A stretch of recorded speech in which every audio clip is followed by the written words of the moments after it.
Hey, this is Sebastian from socialanxietysolutions.com. I'm a social confidence coach and I help people with social anxiety feel calm and relaxed in social situations. And today I wanted to talk a little bit about how to face your fears in a way that is, shall I say, smarter, more gentle, easier, better results, however you want to say. There is your basic approach of facing your fears, which is basically you make a hierarchy of the things that you're afraid of, and you list them. Well, this is the thing I'm most afraid of, and I'm less afraid of this one, and I'm less afraid of this one, and then you face your least scary fear, and then you gain some confidence from that, and you go for the next one. That's the idea in cognitive behavioral therapy. I'm not a cognitive behavioral therapist, but that's the basic approach from my limited understanding. And in my experience, that doesn't work as well as the following. So I call it non-scary exposures because they're actually not scary. So let me turn around. There we go. And the cool thing is that you face your fears, but you face your fears internally first. And then once you've released the fear, once you've that's a new English word. Once you've let go of the fear of the thing that you're afraid of, and you no longer have the fear, then you face the thing that you used to be afraid of without fear and get some real life evidence that that which you were afraid of is actually not that scary. And that builds, positive resource experiences in your brain and does a lot of good. So let me give you an example. So there is force yourself to face your fears, which is the old approach, and there is non-scary exposure, which is the new approach. So the old approach, I'll give you an example of something that I did in the past. All right, well, there are a bunch. I'm just thinking about which is a nice story. All right, so I was really afraid of embarrassing myself, and so I was told if you just push yourself to do the thing that you're afraid of most, which is embarrassing yourself, then you can become immune to that fear. Just push through the fear, do it, right? So I psyched myself up for weeks, planned the whole thing out, was scared many weeks in advance, and then as the date came nearer that I was going to do this scary thing where I was really going to push myself to do that, I had difficulty sleeping the days before, but then it's game time, and I pushed myself and I listened to all the motivational tapes, and I'm really going to do it. And so I did. I went out, I bought the brightest red lipstick, smeared it over my lips, circled it around my eyes. This was actually in Kuala Lumpur, Malaysia. And then I went on the street, and busy shopping street, starting conversations with people. Hey, how's it going? And people would be like, what's up with your face? What's wrong with you? And I'd pretend like nothing was going on, because that was part of the exercise. And in the beginning it was extremely awkward, but soon enough I kind of got used to it, and it was not a big problem anymore. After maybe half an hour, 45 minutes, and you go, and then I became more comfortable with it. And then at the end, after about an hour or so, I'm like, oh, I don't care so much anymore what people are thinking of me. This is great. And then I had this confidence. But then, if you're familiar with my work, or if you've done this yourself, you might have experienced the same. The confidence that you so painfully gained, you kind of lose it again, and then you're back to square one. So that didn't really work. So that's the old approach, or that's at least one of the things that you could do. It's this is not building a hierarchy. This is more like flooding, they call it, where you do the thing that you're really the most scared of. It's kind of like it comes from these motivational quotes like Nike, just do it, and feel the fear and do it anyway. And the death of fear is certain after you faced it. And there's only there's only one way out of the fear, and that's through it. And all these motivational quotes, and these are all true to a degree, but it's really scary. It takes a lot out of you. Doesn't always work that well. So what is a non-scary exposure?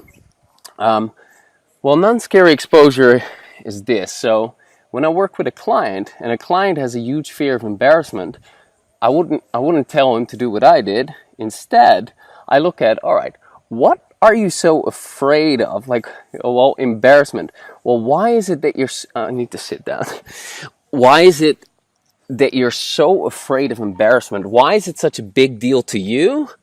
And why is it not to other people? Why is that the case? And I'd be asking him some questions. We'll do some exercises, and eventually we might find out that when he was 15 and in school, he was bullied for 2 years, and he was embarrassed there often. All right, well, there's a clue. He's had embarrassing experiences that were very painful. There he learned, his brain learned that it's a really big deal to be embarrassed. He lost his self-acceptance, if that already was in place before that. And so basically I'm looking for, what is the reason that fear is so intense? Well, the reason for that is traumatic experiences and the beliefs learned from those experiences. So what we then do is we go back there and we clean that up. So we release the excessive negative emotions that have gotten stuck in his system. And we use a variety of techniques for that. One of them is tapping, EFT, emotional freedom techniques, tapping. Basically, if you don't know what it is, it's a psychological form of acupuncture. The stuff with the needles, but instead of the needles, you tap with the tips of your fingers and specific acupressure points in the body. It looks really weird, it looks bizarre, but it is amazing. It's used by millions of people worldwide. It's been on Oprah Network, Psychology Today, Dr. Oz, you name it. Scientifically proven to be effective. Anyway, look it up if you don't know what it is, or check out some of my other videos. That's one of the techniques we use. However, so basically what I'm doing with this client is I'm looking for, all right, why is he so afraid of this embarrassment? Well, because of these experiences in the past and the beliefs that he learned from that. The emotions there are still active to his brain. Though those memories are not processed, they're still in procedural memory, active memory. And when he is in situations where he might become, where he risks embarrassment, anxiety is there to tell him, hey, careful. Remember between age 15 and 16, all those times that you get bullied, this is a situation where that might happen all over again. So careful. And what we're doing is we're erasing, it's not the right word, we're neutralizing those experiences. We're getting rid of the emotions from those experiences that are still stuck there, so that he can no longer relive the feelings that he had when he was 15 or 16 years old. And we also get rid of the lessons learned there, the negative learnings, the limiting beliefs that were picked up at that time. And so then the brain no longer uses those experiences, age 15, 16, as a resource to predict what's going to happen in the here and now. And the memories that were held in procedural memory, active memory, then they get dumped in the box of no longer relevant memories, because the emotion is what keeps them relevant. And so the emotion goes out of it, and it just goes into the box of what you ate 3 weeks ago on a Tuesday. Unless it was a special time, you don't remember that, or it's not relevant to you anymore. It's like that. So it goes out of procedural memory, and then it doesn't bother you anymore. So then with my client, at the start of a session, he might have a fear of embarrassment that is like 8 out of 10 strong. And so really big fear when he thinks about it. And we go back to where he basically learned to fear becoming embarrassed. We get rid of the learning, and then as we've erased that, as we've neutralized that, I might say, all right, well, how do you feel now when you think about that situation where you feared becoming embarrassed? And you might say, well, I'm calm about it. It's strange, but it doesn't bother me right now. I don't feel upset about it. And then, great. Then I might say, all right, well, go out and face your fear. And as I say that, maybe there's some things that we haven't covered yet. Maybe he has some worries. Maybe he has some negative expectations. Maybe he has some concerns. And we then look at that. We just do some tapping on that. We reframe that until he can get to a point where he anticipates the future situation that he used to be afraid of, and he can think about it feeling calm, having positive expectations.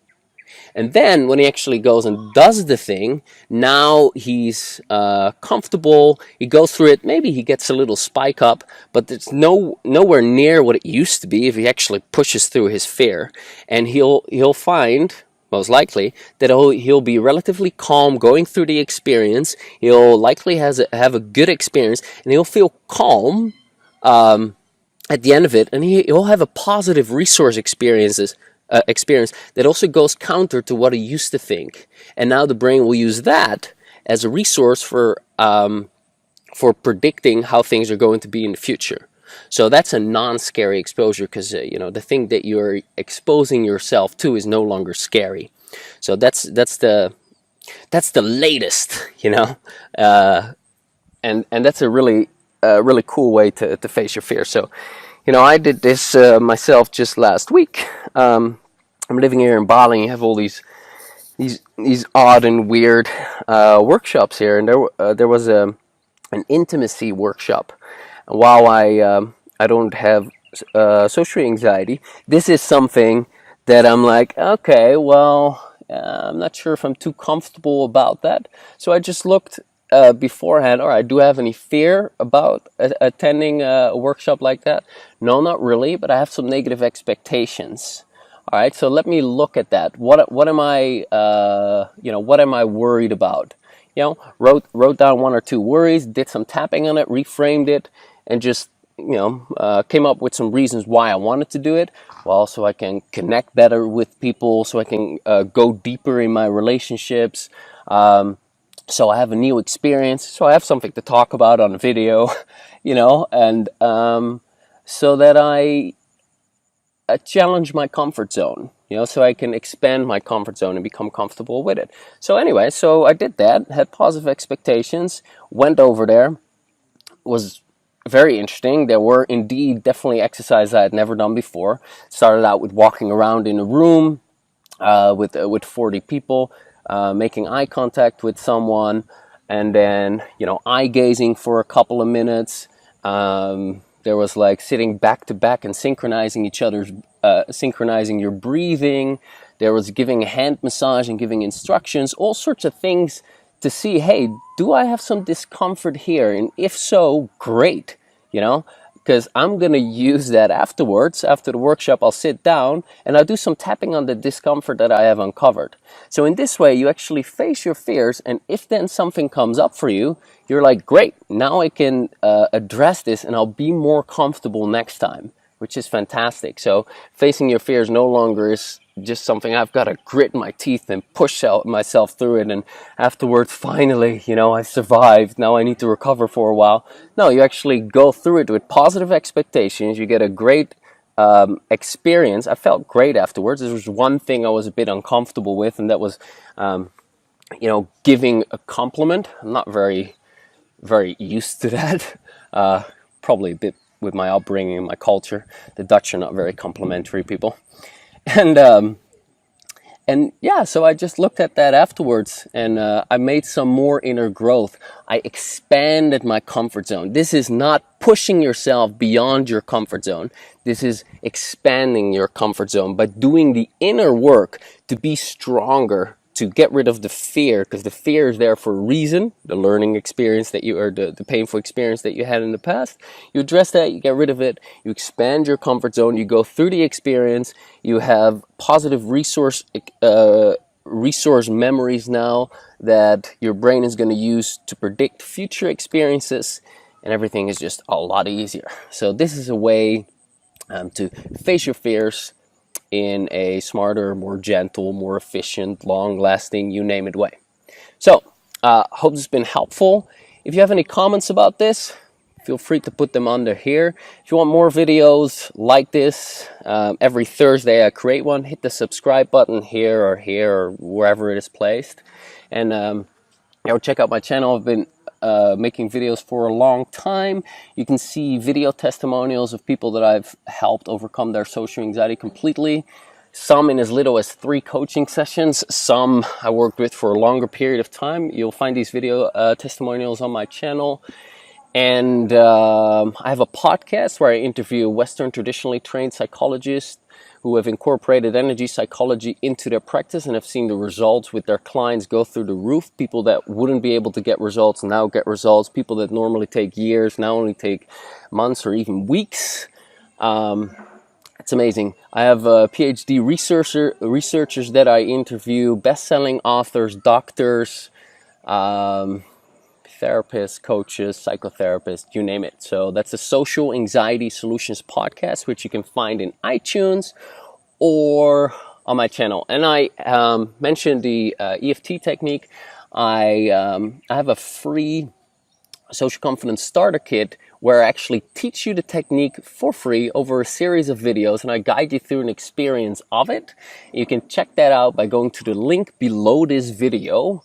And there I also have my ebook where I teach you how you can become completely free of social anxiety, calm and relax in social situations using that technique. All right, that's enough talking for me. I'm going to go to the cinema with a couple of friends. Hope it's been helpful. Leave a comment below and I will talk to you next week. Bye for now.